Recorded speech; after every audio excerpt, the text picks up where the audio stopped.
What exactly is a gene? Each one of our cells contains 46 strands of DNA. A single strand is made of millions of particles called nucleotides, and these nucleotides come in 4 different types, which scientists have labeled A, C, T, and G.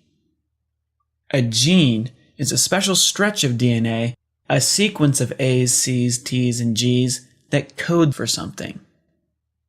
A gene contains information for a cell to read and use, but what exactly does that information do?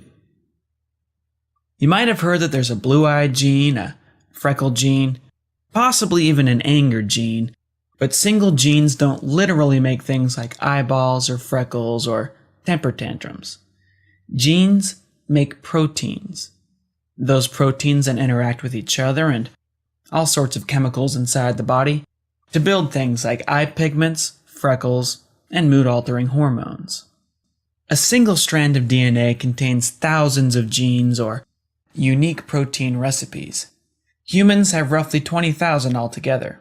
Some genes are small, only about 300 letters long.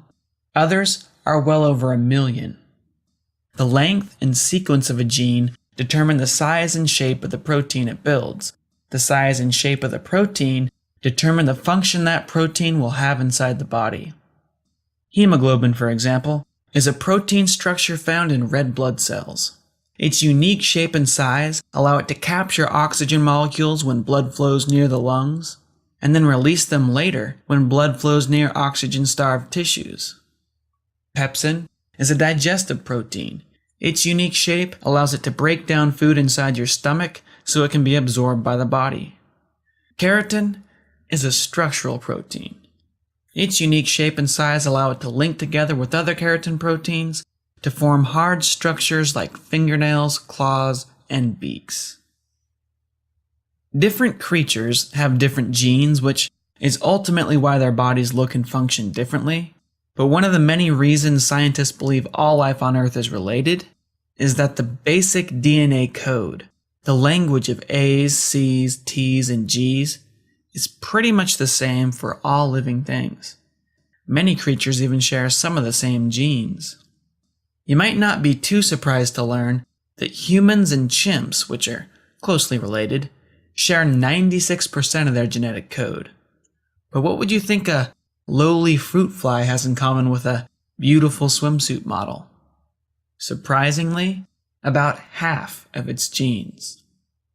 Because all creatures use DNA in pretty much the same way, genetic engineers have found that if they take a gene from, say, a bacteria cell and insert it into the DNA of an animal or a plant cell, that animal or plant cell will then read the new gene and produce the bacterial protein.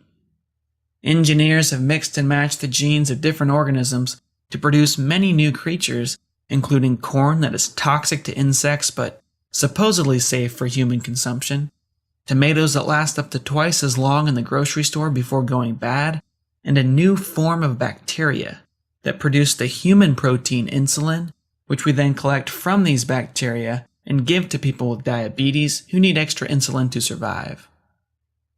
So just to sum things up a bit, what exactly is a gene? A gene is a special stretch of DNA, not the entire strand of DNA, just a segment that codes for something.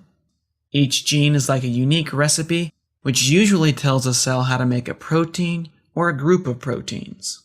Different creatures have different genes, but all genes are written in the same basic DNA language of A's, C's, T's, and G's.